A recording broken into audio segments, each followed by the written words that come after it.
What's up everyone, Potato Sensei here with the second episode of the Nintendo News Show, where we go over the top stories relating to all things Nintendo.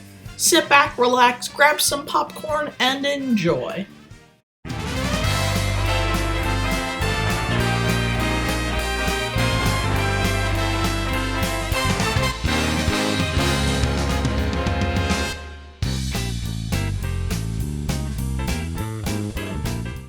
Our first story comes from Smash Bros. Ultimate. On August 4th, Smash Bros. Ultimate received another update, bringing it to version 8.1.0. The first thing in the update was a new stage called Small Battlefield. I mean, we got a big battlefield stage, so it was kind of inevitable that we would get a small battlefield. Another thing in the update was fixes to the online multiplayer section of Ultimate. I cannot put it into words how happy this is to hear. Making us pay for online stunk, but what stunk even more was the fact that it was barely functional. Smash Bros. Is one of the biggest fighting games in the world, and giving it barely functioning servers is gonna frustrate fans. While I wish we could have gotten this update way sooner, it's nice that we actually got it at all. Hopefully Nintendo continues fixing online servers in other games too. Next in the news, we have more information on Pikmin 3 Deluxe. I already made a video on it, but right after I posted that one, I found out that they're adding even more stuff. First, the Piklopedia will be returning from Pikmin 2. I loved the Piklopedia because you can see all the creatures you've seen.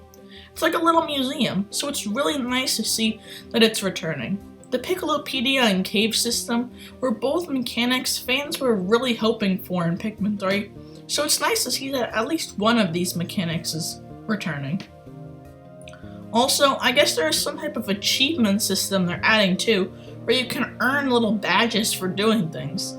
It's nice to see that the developers are adding more stuff to do while you're playing.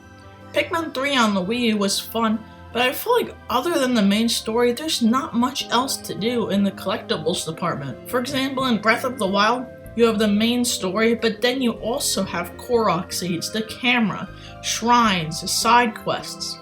Pikmin 3 didn't have much to do aside from the main story, so it's great to see stuff like the Piklopedia and the achievement system being added to fill that big gap in the collectible department.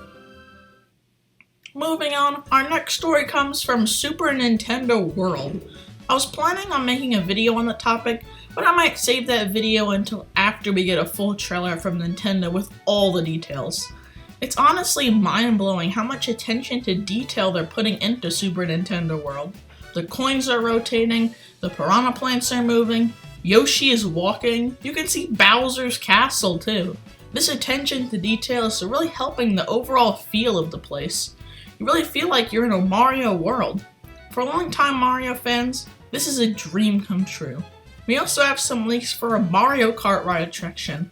That sounds awesome. Imagine playing Mario Kart in first person, but then it'll be in real life.